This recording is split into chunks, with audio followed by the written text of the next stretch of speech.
Olá, tudo bem? Quem fala aqui é o professor Francis Borges. Se você está assistindo esse vídeo, é porque você está interessado em passar no processo seletivo do SESI, para os alunos do ensino básico e profissionalizante. Tá? Nesse vídeo você vai acompanhar todas as correções das questões da parte de matemática e ciências da natureza da prova do ano 2020. Vou deixar para vocês também da prova do ano 2019 um link para você acessar aqui, para você possa também consultar a playlist do vídeo da prova do ano 2019. Todo o material utilizado no vídeo vai estar na descrição desse vídeo, ok? Bons estudos! Professor aqui do SESI Nova Friburgo. Estou com os alunos do nono ano, do ano de 2021. Vamos dar início à nossa primeira aula, tá? Essa aula vai ser mais uma aula de reforço, né, de orientação para a prova do EBEP, para os alunos ingressarem ano que vem com a gente, em 2022, né? Primeiro vai vir a parte de português, pessoal. Acredito que não vai mudar em relação a isso, tá? Vocês deram uma olhada na prova. E logo depois da parte de português, então 16 temos aqui. A prova de matemática, ela tá de certa forma tranquila de se resolver, não está muito complexa, vocês vão ver isso em cálculo. Trabalhou muito a ideia da questão de número com vírgula, então é uma coisa que é recorrente, vocês precisam, de certa forma, revisar isso, divisão de número com vírgula. Eu vou dar algumas dicas aqui durante essa aula para tentar ajudar vocês. Vamos lá então, pessoal? Então, ó, matemática. Um volume aproximado, certo? Então, volume aproximado de uma gota é 0,05 milímetros. O corpo humano de um homem de tamanho médio ocupa um volume aproximado de 65,40 litros. Com base nessas informações, quantas gotas cabem em um homem de tamanho médio? Então, é uma conta de divisão. Então, divisão de número com vírgula. Tem que saber se vocês estão ok nessa ideia.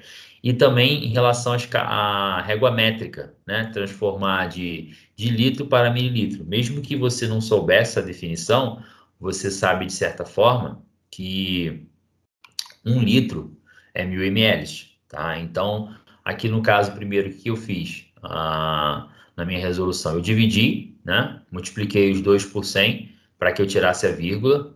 E depois que eu fiz essa divisão, eu fiz a transformação desse valor, né, diretamente aqui para a unidade de ml. E aí achei a resposta da letra D. Já fizemos a 17. Qualquer dúvida, vocês podem ir perguntando, que aí eu posso completar e riscar aqui também, tá? A questão 17, a expectativa de vida de uma mulher brasileira é de 79,9 anos, considerando que um minuto tem 60 segundos, uma hora tem 60 minutos, e um dia 24 horas e um ano 35 dias. De quantos segundos é a expectativa de vida de uma mulher brasileira? Então, essa questão aqui é uma questão que eu falei para vocês pularem, tá? Por quê? Muito cálculo, muita continha. Se der tempo, faz. Não é questão difícil. Mas quando você lê a questão da prova e observar que a questão ela vai pedir de você um tempo maior, cara, pula, volta depois se tiver tempo, porque você tem questões que serão dadas para vocês, né?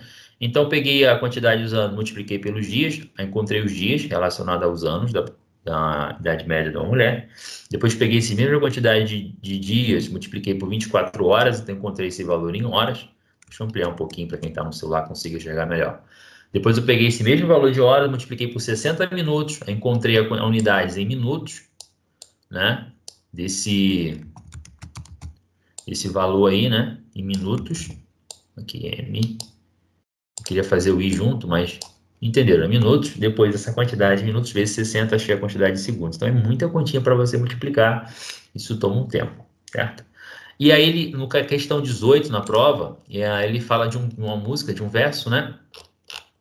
E aí, com base nesse verso, para responder essas questões, esse verso aqui, ó, aí ele pede para a gente o seguinte: cada uma das estrofes da música Gonzaguinha contém 5 versos. Se ele mantivesse exatamente esse padrão e construísse uma música de 11 estrofes, quantos versos a música teria? Então, apenas uma multiplicação. Então, tinha 5, né?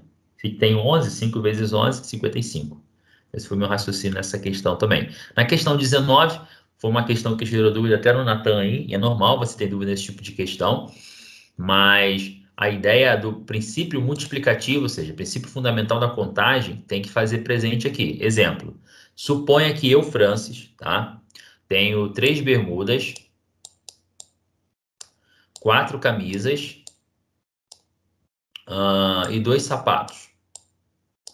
Aí quero saber as combinações possíveis que eu posso sair diferente. Se eu mudar uma dessas 3 peças, é uma combinação diferente. Não interessa se eu vou manter a mesma bermuda e a mesma camisa, tá? Então, você entende comigo que se eu começar a me vestir pela camisa, Eu tenho 4 possibilidades de combinações diferentes. Tenho 4 camisas. Então, se eu suponha que eu segurei a camisa número 1, né? Vamos botar a letra, camisa A, certo? Então, com a camisa A, eu teria a combinação de 3 bermudas, eu teria a combinação de 2 sapatos. Então, se eu pensar só em uma camisa, eu tenho 6 combinações possíveis, porque eu tenho 3 bermudas e 2 sapatos, tá? Então, toda vez que eu faço esse raciocínio, então, para a camisa A, eu teria 6 possibilidades. Para a camisa B, também mais 6. E assim até chegar a D, né? E seria 4 aqui. Então, por isso que é um princípio multiplicativo. 4 vezes 3 vezes 2. Então, eu teria, na verdade, 24 combinações de roupa diferentes, tendo 3 bermudas, 4 camisas e 2 sapatos. É a mesma coisa que está acontecendo aqui. Nosso alfabeto contém atualmente 26 letras distintas, considere um grupo de 4 letras, então ele botou 4 posições, certo? Em que a primeira letra dela é A. Então o A está preso. Então, se são 4 e você falou que a primeira tem que ser A, você não vai usar essa posição. Está travada. Foi basicamente o que eu fiz na resolução.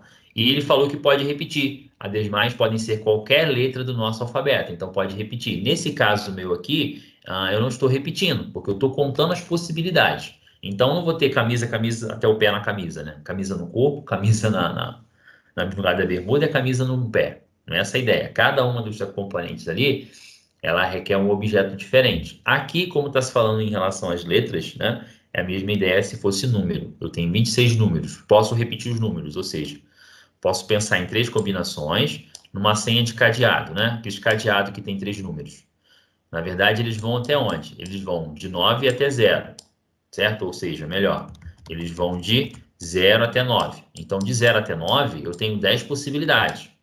Então, quer dizer que se eu posso repetir o número que eu vou utilizar, a senha 1, 1, 1 está valendo. Então, eu teria 10 vezes 10 vezes 10. Ou seja, eu tenho 1000 combinações de senhas diferentes nesse cadeadinho aí, se eu repetir a senha. Se eu falo para vocês que a senha não pode ser repetida, então eu vou ficar com quanto? 10 possibilidades na primeira senha. Ah, já usei o número 1. Bom, o número 1 ele não está disponível para você na segunda posição e nem na terceira. Então você passou a ter 9. Ah, Francis, você usou o 1 e usei o 2. Bom, o 1 e o 2 não vai aparecer na terceira possibilidade. Então vai ser quantas possibilidades? 8. E aí, multiplicando isso aqui, você cai para 720 possibilidades. Tudo bem até aí, galera? Estão conseguindo acompanhar? Não, tá conseguindo, mas assim, esse negócio aí é muito merda. Cara, é assim mesmo. A prova não está conseguindo abaixar, Sofia. Deixa eu carregar a prova para vocês aqui também. Não, é que eu não tava conseguindo abaixar minha mão ali. Tava. Tá, entendi. Tranquilo, Natan, sem problemas. Quem tiver com a mão levantada pode ligar o microfone, me interromper, tá? A ideia é a gente pegar uma questão, sei que nós já fizemos ela, pegar a questão e comentar. Como já vem com a resposta, fica mais fácil eu explicar para vocês e a gente ganha um tempo mais ágil aqui, certo?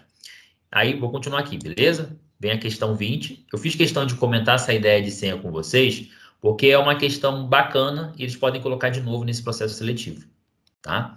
Então, a questão 20 está aqui, eu copiei ela, né? Coloquei lá no nosso resumo aqui. Estima-se que o mínimo necessário para a sobrevivência humana seja a ingestão de 500 ml de água por dia. Imagine que uma pessoa perdida em um deserto encontra um fardo de água, né, mineral com 12 garrafas de 1 litro. Essa quantidade de água lhe permite sobreviver por quantos dias?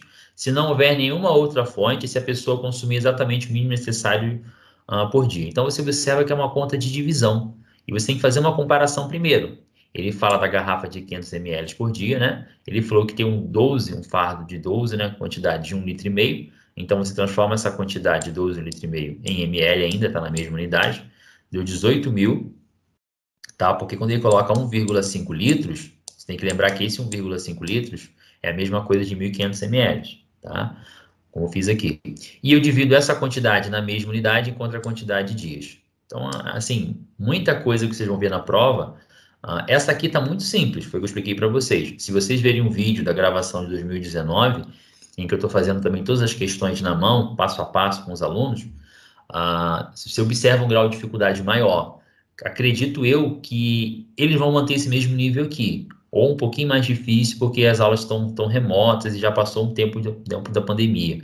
Então, acho que eles vão pegar um pouquinho mais pesado. E até aconselho que seja assim, para que o nível se mantenha, galera. Apesar que aqui em Friburgo, a quantidade de alunos que nós recebemos, porque assim, a prova foi muito mais disputada esse ano do que no primeiro ano dela.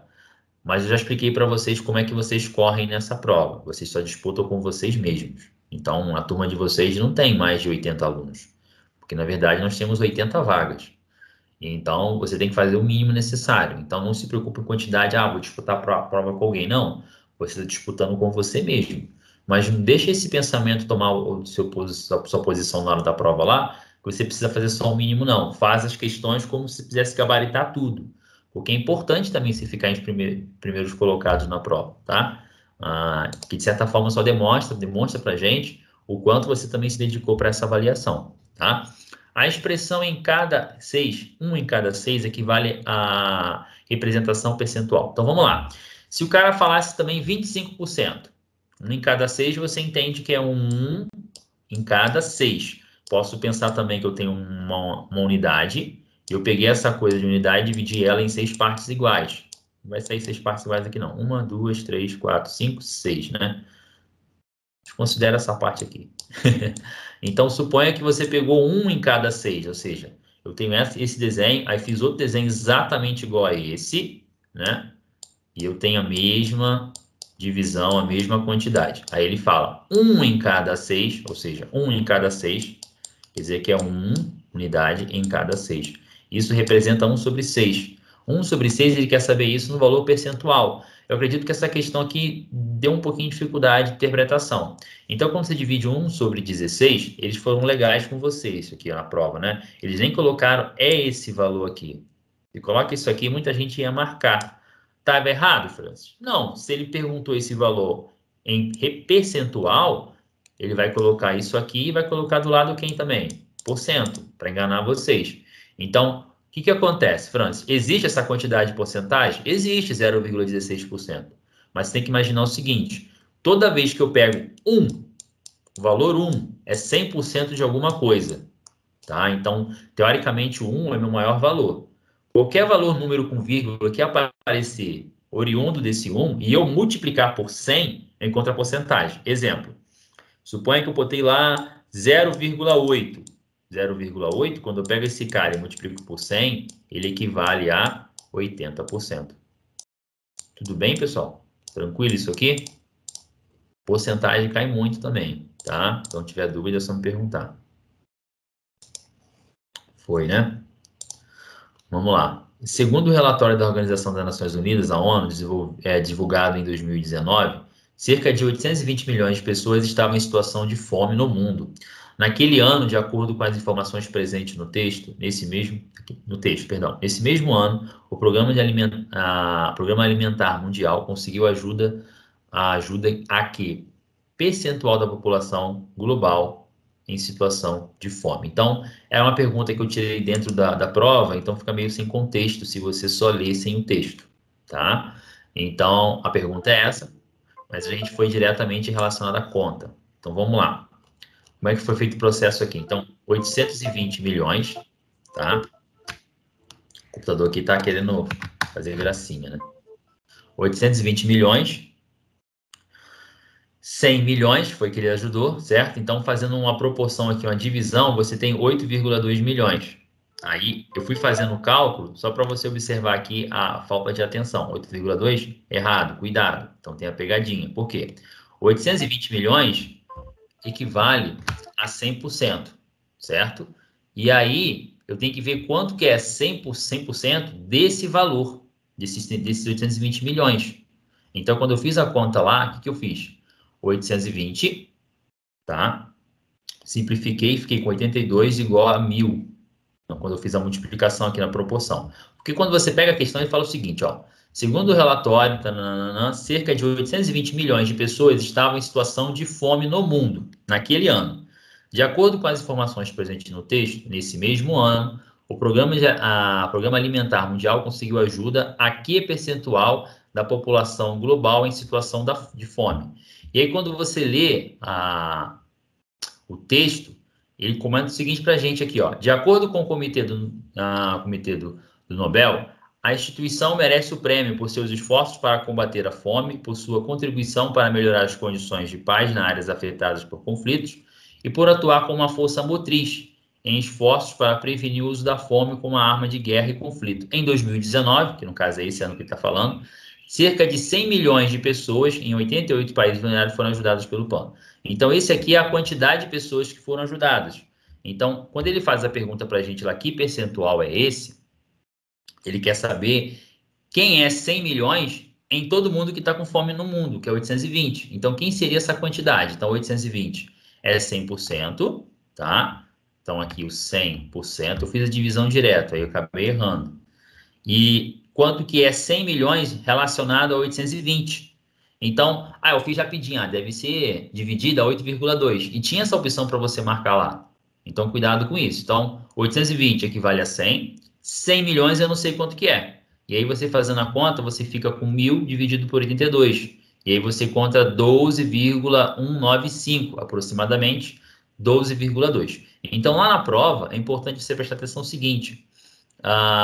Se a pergunta, se ele coloca assim, qual seria esse percentual aproximado? Qual seria o valor próximo disso? Então, em geral, quando ele coloca essas informações, quer dizer que você vai fazer a conta e não vai encontrar o número certinho. Então, você vai encontrar uma aproximação, tá? Foi basicamente o que eu fiz aqui nessa questão. Dúvida, pessoal, nela ou posso seguir? Pode falar. Nessa prova eles deixam um rascunho para fazer essas contas? Então, o rascunho, acho que é o Daniel que está falando. O rascunho, Daniel, é a própria prova. Então, aqui é seu rascunho, tá vendo? Só que tudo que você fizer aqui não é levado em consideração. Tá? Posso fazer mais uma pergunta? Não. Então, já que não é levar em consideração, é que minha letra é muito feia, incompreensível. Não, relaxa. Tudo isso aqui e esse cartão também você não leva para casa, essa prova. Você não leva. Você vai marcar isso no cartão resposta. Ano passado eu até ensinei os alunos a marcar um cartão resposta, como é que funciona. Eu posso estar fazendo com vocês também. Não sei se vocês já fizeram isso alguma vez. O ideal é vocês pegarem a prova, fazer toda ela normal, como se não tivesse cartão resposta. Quando está faltando os minutos finais para a prova, o cara vai dar um aviso para vocês. Sempre o cara que vai estar aplicando vai dar um aviso. Ano passado foi os próprios instrutores do Senai que aplicaram. Esse ano talvez não seja só eles, talvez algum professor do SESI também esteja junto lá. Mas ele vai dar um aviso e faltam 30 minutos para terminar a prova. Aí, nesses 30 minutos, você para tudo que está fazendo e vai para o cartão resposta. Aí você vai marcar com cuidado. 22, eu marquei letra C. Aí tu vai olhar o 22 lá, vai pintar a bolinha do C. Certo? Por quê? Você tem que parar tudo que está fazendo. Porque quando acabar o tempo de prova, ele só vai pegar seu cartão resposta e vai tirar a prova de vocês. Francis, então eu marquei minha bolinha lá, voltou. Tem 20 minutos ainda, eu marquei tudo em 10 minutos. Tá bom, continua fazendo a prova e volta marcando no próprio cartão. Deixa para marcar no cartão só no final, porque o cartão você não pode amassar, você não pode borrar, não pode marcar duas bolinhas na mesma questão, senão você marcar duas opções, né? Senão você também anula aquela questão. Então tem que ter muita atenção. Às vezes você fez essa questão, fez esse cálculo todo, aí sem querer lá marcou a letra D. Poxa, a D era 21, marquei errado. Perdeu a questão, deixa o D marcado lá. Não vai tentar marcar C, não. Tem aluno que tenta apagar com o dedo, né? Apagar com o dedo lá, às vezes até fura o cartão para marcar a opção certa. Não sei, mas o ideal é você tomar cuidado com isso. Não pode usar lick paper, nem corretivo, é só a caneta de corpo transparente. Também não tem lápis e borracha. Tá? Então, o espaço que você tem para a prova é esse aqui mesmo. Beleza? Todo mundo aí foi? Achei que era acho que foi o Daniel mesmo que falou, perguntou, né? Ou o Natan confirmou. Vamos lá. Questão 23. Aí lá no passo a passo que eu fiz com vocês. Tá ajudando, pessoal? Essa ideia aqui vai mais rápido, né? A gente consegue fazer a prova toda mais rápido. Não estou fazendo cálculo junto com vocês, né, para explicar, mas a gente vai fazer revisão com essas continhas de divisão e tudo mais, tá? Para não ficar dúvida. O mesmo relatório da ONU também aponta que a quantidade de pessoas em situação moderada de insegurança alimentar chega a 2 bilhões de indivíduos. Supondo que o Programa Mundial Alimentar Mundial, consiga ajudar 100 milhões de pessoas por ano e que elas não retornem à condição de segurança alimentar, quanto tempo levaria para que não houvesse mais pessoas nessa situação? Então, você observa que todas as questões que ele tem feito até aqui trabalham muito a ideia da divisão e das unidades. Então, tem que saber quanto que vale 2 bilhões. Então, são coisas no ensino fundamental que você tem que ir lá, 1.000. Então, essa aqui é a casa do 1.000.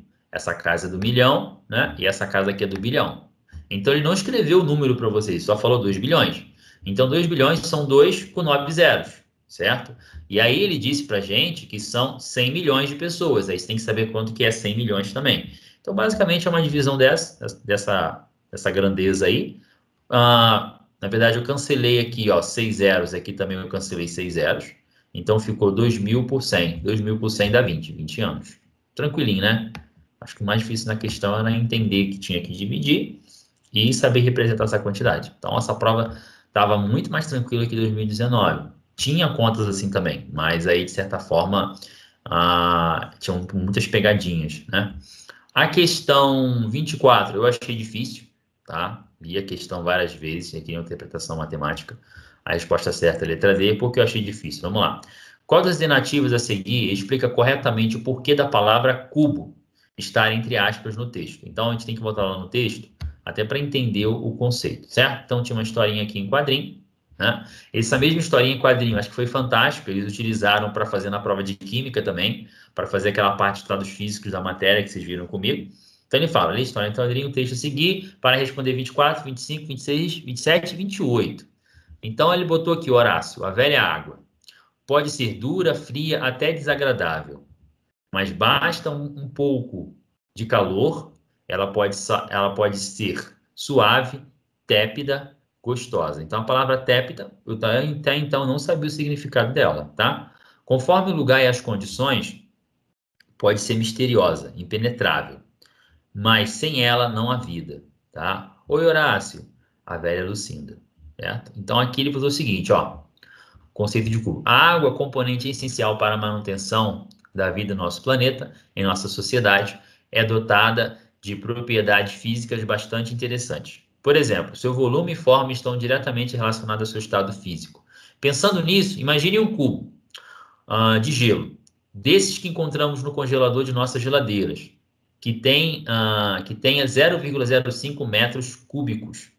Tá? 0,5 metros de comprimento, 0,5 metros de largura e 0,03 metros de altura. Então, você vai desenhar um cubo em que a altura ela é menor, né?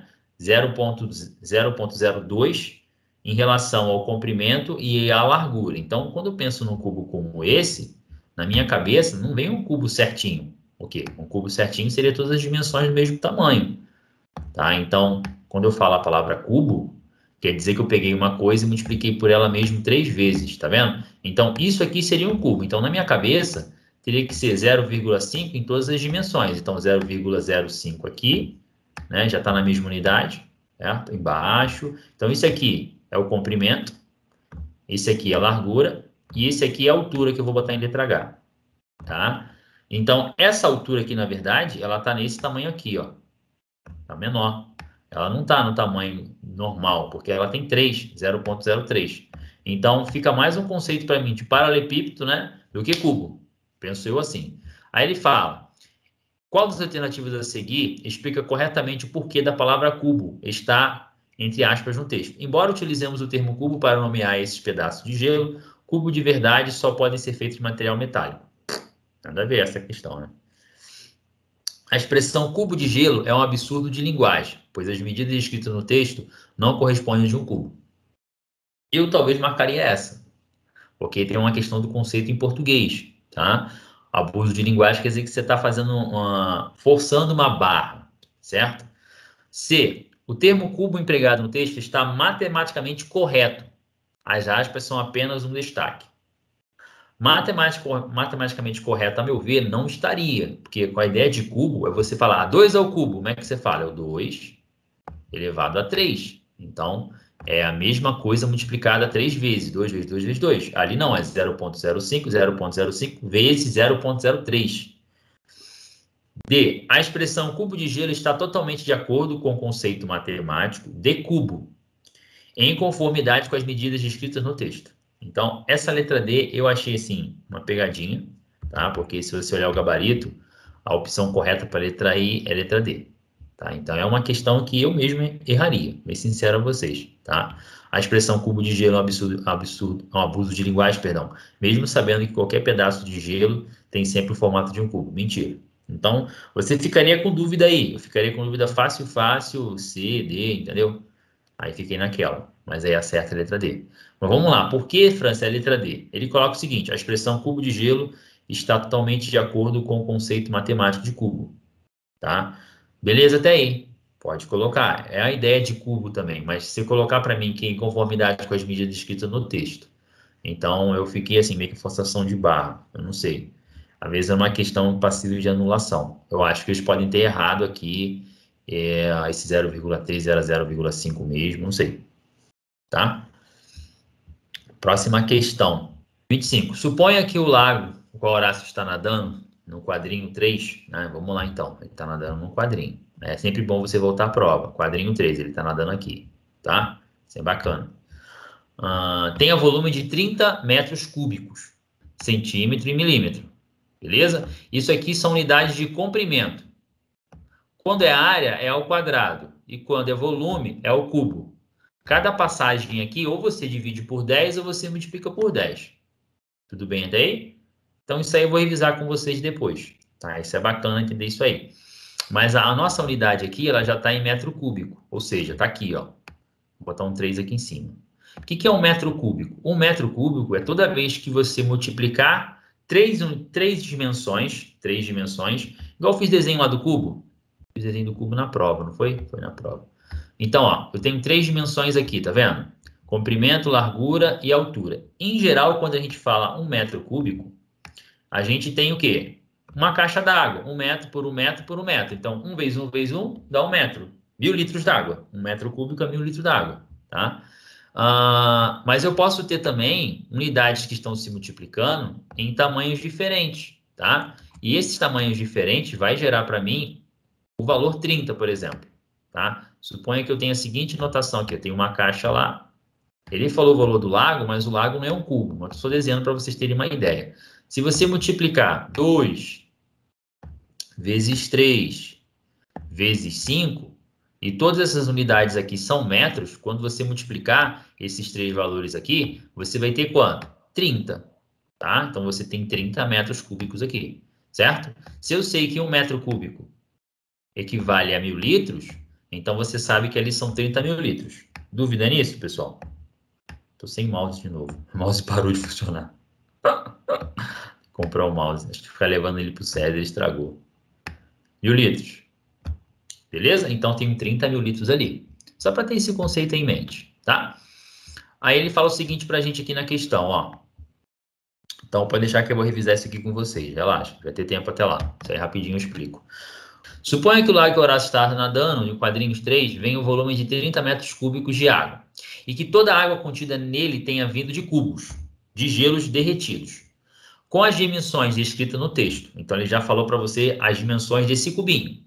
Se o volume de água não se alterar quando ela derreter, por que ele fez questão de escrever isso aqui? Se o volume de água não se alterar. Então, você sabe que quando há o processo de fusão do gelo para o estado líquido, né, do sólido para o líquido, parte daquela água, dependendo da temperatura, ela pode ir para o estado gasoso também, certo? Então, ele falou assim, se não se perder, quantos cubos de gelo são necessários para encher o lago?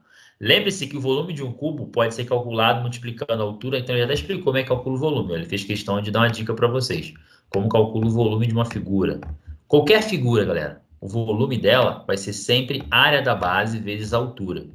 Com exceção das figuras que são afuniladas, cone, prisma, pirâmide, mas isso aí vocês vão ver no ensino médio, relaxa. Mas é a área da base vezes a altura. Então, por exemplo, se eu te peço o volume de um cilindro, só para você ter uma ideia, tem um cilindro aqui. A área da base do cilindro, ele não é uma circunferência, então você calcularia a área da circunferência e multiplicaria por um número aqui que está a altura, tá? Então, o volume é sempre isso. No nosso caso lá, que é um cubinho, o volume vai ser essas 3 dimensões aqui. Lembra que eu fiz aqui? Como é que eu achei 30? Eu fiz 5 vezes 3, a área da base, que é um retângulo, vezes a altura. Então, quando eu multiplico 5 vezes 3 vezes 2, eu tenho 30. No nosso caso lá, o nosso cubinho, ele tem as dimensões já definidas lá, ó. Você vai multiplicar 0,05 vezes 0,05 vezes 0,03. Então, vai ter que multiplicar esse monte de número com vírgula. E aí o aluno tem dificuldade em enxergar esse tipo de multiplicação. Eu aqui, provavelmente, eu fiz isso na calculadora. Então, eu peguei lá, 0,05 vezes 0,05 vezes 0,03. Aí eu encontrei 0,000075. Aí eu botei até uma anotação científica aqui, mas não tinha necessidade. Francis, como é que eu faço essa multiplicação e enxergo esse monte de zero, galera? Na hora que você for multiplicar lá, deixa eu ver se eu apago isso aqui tudo. Vou dar Ctrl Z que apaga. Então, olha só, pensa o seguinte comigo. Eu vou multiplicar, como está gravado, pessoal, depois vocês tiram um print, tá? Na gravação. Então, eu tenho, ó, 0,05. O ideal aqui, não sai multiplicando os 3, não. Se você sentir dificuldade, multiplica 2 por vez. Então, seria esse cara vezes ele mesmo. Francis, eu sei que é alguma coisa de 25. Mas quantas casas eu vou andar? Então, uma dica que eu faço para os alunos, você concorda que se você, por exemplo, pegar esse número aqui e multiplicar ele por 100, ele vai virar 5? Então, se eu pegar esse cara aqui e multiplicar por 100, ele vira 5. Então, você pegou daqui para cá e multiplicou por 100. Tá? Eu vou botar um vezes 100 aqui só para vocês entenderem. Sem mouse demora mais a escrever, galera. Aí tem um pouquinho de paciência aí. Eu vou tentar colocar o mouse de novo. Se ele começar a ficar fazendo um monte de barulhinho, porque ele tá com Blade. Como eu falo com vocês, né? Vamos lá, ó. Ficou mais rápido para mim. E aqui também por 100, eu vou ter 5 novamente. Então, quando você multiplicar por isso, você vai ter 25. Só que você entende que você multiplicou em cima por 100 e embaixo por 100. Então, se eu multipliquei 2 vezes isso por 100, eu vou ter que dividir 2 vezes isso aqui por 100. Dividir por 100 é fácil, só você andar as casas. Então, uma vez seria 1, 2. Ou seja, se eu boto 0,25, quer dizer que eu multipliquei 5 vezes 0,25, 0,05. Mas eu multipliquei por 100, tanto em cima quanto embaixo. Então, nessa brincadeira aí, eu vou ter que andar 4 casas, porque cada 100 eu tenho 2 zeros. Então, é só você contar a quantidade de zeros. Então, você multiplicou em cima por 100 e embaixo também você multiplicou por 100, tá? Então, por isso, eu vou ter que colocar quem? 1, 2, 3, 4. Vamos lá. Você vai botar a vírgula aqui. O zero que eu vou escrever aqui na frente, ele é simplesmente para segurar a vírgula. Ele não conta, não vale nada. Só está segurando a vírgula. E eu vou botar os zeros aqui dentro. Então, nessa primeira multiplicação, eu fiquei com 0,025. Então, se eu multiplicar esses dois camaradinhos aqui, eu vou encontrar esse valor, 0,025. Então, eu vou pegar esse valor aqui agora e multiplicar por quem? Por 0,03. Você pode fazer o mesmo raciocínio. Pegar esse número aqui e multiplicar por 3. Aí você depois divide por 100. Ou faz a multiplicação modo geral, o que vocês acharem melhor. Então, se você armar essa continha aqui, botar um 3 embaixo e fazer as multiplicações e contar os zerinhos depois, você também vai encontrar a mesma resposta, tá? Então, você encontrou esse valor de um cubo, então esse é o valor de um cubo, e aqui era 30. Ambos já estão na mesma unidade, então não precisa fazer nenhuma conversão, tá? Mas, França, eu fiquei com um número muito ruim de dividir, 30 dividido por 0,00075. O que eu faço com isso, França? Bom, multipliquei ambos os lados da divisão pela quantidade de zero que eu quero tirar. Eu quero tirar 1, 2, 3, 4, 5, 6. Então, eu vou acrescentar 6 aqui e vou ficar com 75.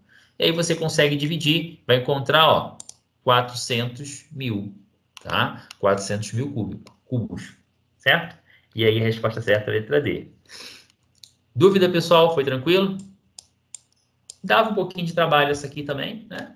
Mas era uma continha simples de fazer. Tudo divisão e multiplicação, galera. Exercitar isso é fundamental, tá? Tem muita lista da internet de divisão e multiplicação de número com vírgula. Eu acho que vale a pena a gente tirar um dia só para fazer isso. Multiplicar e dividir número com vírgula.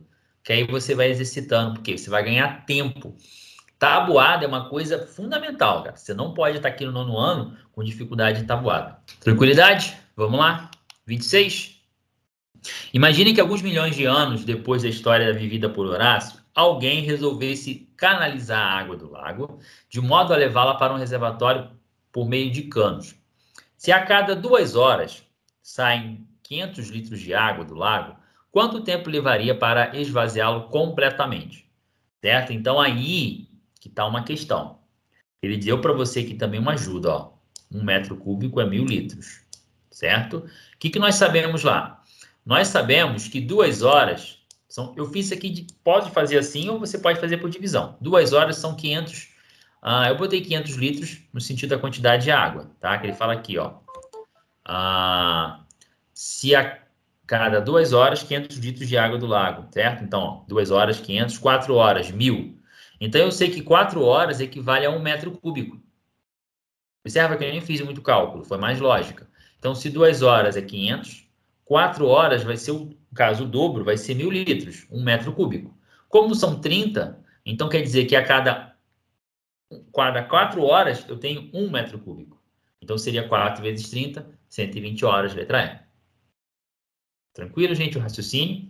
Vocês poderiam pensar de outra maneira. Você poderia fazer, Francis, 1 hora é igual a 250 ml. 250 litros, perdão. Você pode fazer por 1 hora. Certo? E aí você pegar esse valor aqui, que é 250 litros de 1 hora, é uma unidade de hora, e dividir pelos 30 mil litros. Você pegar 30 mil, né? E dividir por 250, você vai encontrar também aí a mesma resposta. Tudo bem, gente? Mas eu preferi fazer por lógica, uma tabelinha. Isso é uma coisa que eu tenho que revisar com vocês. Fazer esse raciocínio lógico aqui te poupa tempo, cara. Fazer 30 vezes 4 é muito mais fácil que fazer uma divisão. Uma das unidades da matemática, uma das utilidades da matemática é permitir interpretar os fenômenos em situações naturais sob a perspectiva dos números, dos padrões, das formas dos gráficos.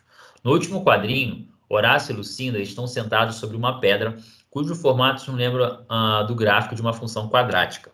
Então, quando ele colocou isso aqui para a gente, ele já quer que você trabalhe a equação do segundo grau. Então, todos os conceitos que vocês estão vendo, acho que agora, né, de equação do segundo grau também, não sei se vocês já viram, vocês vão ter que aplicar nessa questão, tá? Então, é uma coisa que eu posso facilmente revisar com vocês também, tá?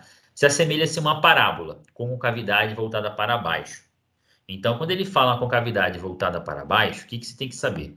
Lembra que a equação do segundo grau ela é do tipo ax ao quadrado mais bx, tá? Mais c. Ela é desse tipo a equação. Onde eu tenho o coeficiente a, o b e o c. Cada um deles interfere no tipo de parábola, tá? Então, por exemplo, se eu tenho uma equação, vou botar uma equação básica aqui. X ao quadrado menos 6x mais 8. Eu só de olhar essa equação, eu sei quem são as raízes dela, sem precisar fazer conta, tá? Por quê, Francis? Como assim? Uma equação do segundo grau, ela vai ter um processo de multiplicação do tipo assim, ó, x menos a primeira raiz, que é o x1 que vocês calculam. Então, no caso, as raízes aqui, ela é 2 e 4. X menos 2 vezes x menos 4. Se eu multiplicar esses dois camaradas aqui por um processo de multiplicação distributiva, eu vou chegar nessa conta aí de cima, tá? Não passo anterior. Então, as raízes são 2 e 4. Por quê? Pensa comigo dois números multiplicados que dê 8. E esses mesmos números que dê 6, somados. Então, você vai pegar o seu x'1 e seu x'2, certo? Na componente C, você multiplica. Na componente B, você soma. Então, fica fácil de enxergar. Quem faz 6 somado? Aí você vai 1 e 5, 2 e 4, vai fazendo assim. 3 e 3, tá bom. Então, quer dizer, Francis, que se no lugar desse 8 você coloca o 9, seria 3 e 3, tá? Então, o que acontece? Se a parábola tem esse movimento, ele está dizendo para você que seu A, ele tem que ser menor que 0.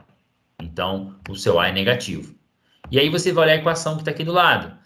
A equação, nem sempre ela vai vir para você com todos os camaradas bonitinhos. O AX vendo primeiro, o B. É só você identificar o seguinte. O A é sempre o cara que acompanha o x ao quadrado. O B é sempre o coeficiente que tem x. O c é um termo independente, ele não tem x. Ele não precisa do valor do x para ele se resolver. C é o c, tá? E isso dentro de um gráfico, cada letra dessa representa uma situação, tá? Vamos ver se eu consigo mostrar para vocês aqui rapidamente. Eu vou abrir o Google Chrome e vou usar um aplicativo de geometria dinâmica que eu uso no ensino médio. Quando o aluno está no segundo bimestre do primeiro ano, ele vê isso comigo, tá? Então, eu uso um arquivo chamado GeoGebra, um programa. Então, nesse programa, eu vou colocar aquela equação que vocês viram lá, de forma geral, ax² mais bx mais c. Ele vai projetar um gráfico para a gente poder brincar com ele aqui, tá? Eu não sei se eu já fiz isso com vocês, mas geralmente eu faço isso quando eu dou aula de equação do segundo grau para a turma de ensino fundamental, beleza? Então, ax² mais b.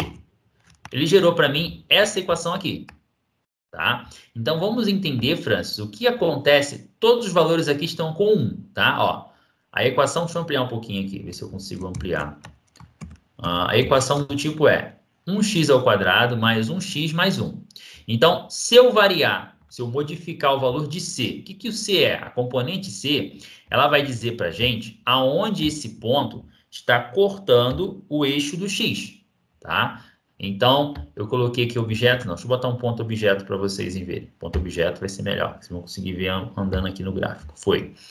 Então, nós vamos enxergar aonde ela corta o eixo do x. Como ali era 1, ela está cortando no 1. Então, se eu fizer uma variação desse ponto, a parábola vai subir ou ela vai descer, tá bom? Então, por exemplo, se eu colocar aqui menos 2, ela vai cortar no menos 2, tá vendo? C ficou sendo menos 2. Então, a letra C, ela só indica para você onde ela corta. Por que você está falando isso aqui para gente, Francis? Cara, ano passado, que é uma questão exatamente com isso. Ele me deu um gráfico, 2019, ele dá um gráfico e pede para você dar a equação. Então, você precisa ter uma ideia desses valores, tá? Demilitando o C, marquei o C no 2. O que acontece com o B? O B, ele vai fazer um movimento de vai e vem em torno desse eixo. Então, se eu aumentar o valor do B, é sempre o inverso. Ele vai para o lado negativo. Se eu diminuir o valor do B, ele vai para o lado positivo. Então, ele vai fazer esse movimento, B. Sempre esse movimento, B. Tá? Ele sempre vai rotacionar em torno do ponto que está cortando o gráfico no eixo do Y. Isso é o C. Tá? E o A. O A ele vai dizer concavidade. Quanto maior for esse valor, menor vai ser essa angulação. Então, ela vai ficar mais fechadinha. E quanto maior, ela vai ficar mais aberta. Então, ó, estou aumentando, ela está ficando mais fechada, e estou diminuindo, ela vai ficar mais aberta até ficar negativa e partir para o ponto abaixo, tá? Então, você consegue observar todas essas revoluções, todos esses movimentos que uma parábola, ela faz ao longo da equação. Então, cada equação, ela vai te dar uma estrutura, uma formulação diferente. Então, ela vai chegar uma hora que ela vai ser uma reta. Então, para a equação ser uma reta, eu vou eliminar o A. Aí, no caso, deixo de ter uma equação do segundo grau. É o momento que ele faz isso, ó. Quando você tem o A igual a zero. Bom, então só para a gente brincar um pouquinho aí, a ideia é de vocês entenderem o conceito, né, de uma função do segundo grau. Ela é utilizada muito em aplicação. Você pode pensar o seguinte, esse ponto A aqui, que está se movimentando de modo geral, ó, ele vai se movimentar em torno do gráfico. Deixa eu colocar um ponto objeto, parece que não foi ainda o ponto objeto. Certo? Então, ó, ele vai, de certa forma, subir. Vamos pensar num jogo de futebol. Uma partida de futebol, em que a pessoa está lá, deixa eu mudar aqui o eixo, uma falta, o cara vai bater uma falta. Vou subir um pouquinho essa bolinha aí também. Ó, beleza.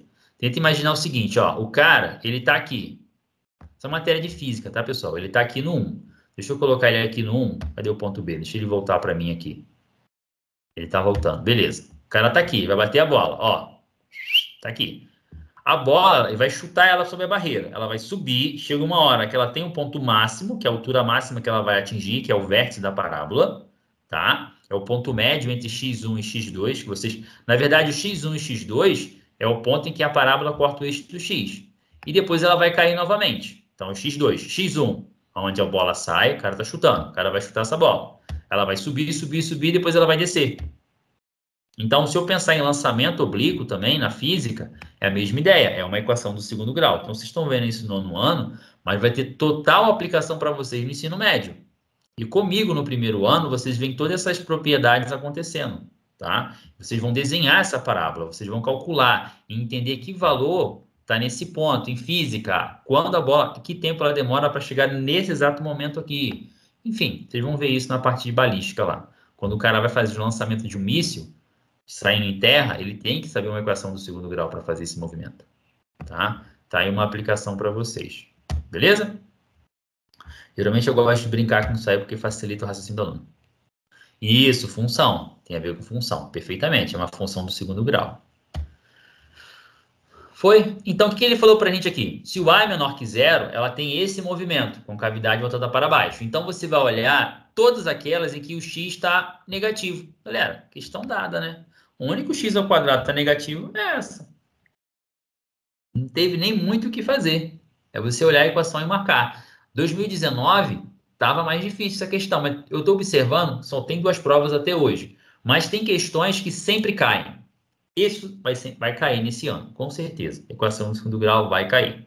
Então é importante vocês verem esses conceitos que eu mostrei para vocês aí, entender o que o C faz, aonde ele corta, saber o que significa esse x1, x2 e por aí vai, tá? Eu posso muito bem também desenhar essa equação aqui, escrever ela lá no gráfico. Você sabe, com cavidade voltada para cima. Deixa eu desenhar para vocês rapidinho, já que eu já abri o GeoGebra aqui. Eu vou apagar essa equação, vou apagar esses pontos. Vou colocar essa equação para vocês enxergarem, tá?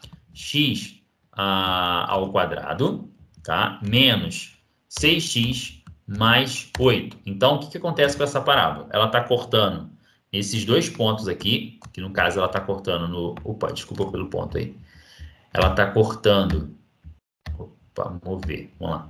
Ela está cortando no 2 e no 4, porque é o x1 e x2, certo? Aqui é o vértice. O x em relação ao vértice é sempre o ponto médio. Quem está entre 2 e 4? Quem está entre as duas raízes? O 3 para x. E o y? Menos delta sobre 4a. O delta que vocês calculam, b ao quadrado menos 4ac. Isso não vai ser cobrado de vocês, mas só para vocês entenderem e observar comigo aqui, lá não está mais 8? Olha lá.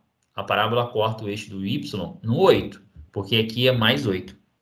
Tá bom? Então é só para justificar a ideia que eu fiz com vocês aí. Voltando para cá, aí eu só fiz isso na prova, A é menor que zero. Se A é menor que zero, o A aqui tem que ser negativo, o único negativo é x ao quadrado. Acabou, não tem o que fazer, só marca a letra D. Tá, então foi bem tranquilinha essa daqui. 28. Posso seguir, gente? Dúvida nisso? Tranquilo? Vou seguindo então, tô terminando já, galera. Vocês estudaram o dia todo, estudaram até 1 e pouca hoje, né? Então... Estima-se que a extinção do dinossauro tenha ocorrido 65 milhões de anos atrás.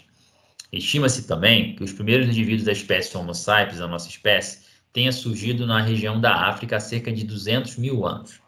Imagine a construção de uma linha do tempo, em um segmento de reta com 65 centímetros de comprimento, onde marcamos a extinção do dinossauro em sua extrema esquerda e o dia de hoje na sua extrema direita, onde se deve marcar o surgimento dos homens sapiens para que a linha do tempo seja proporcional à evolução da cronologia.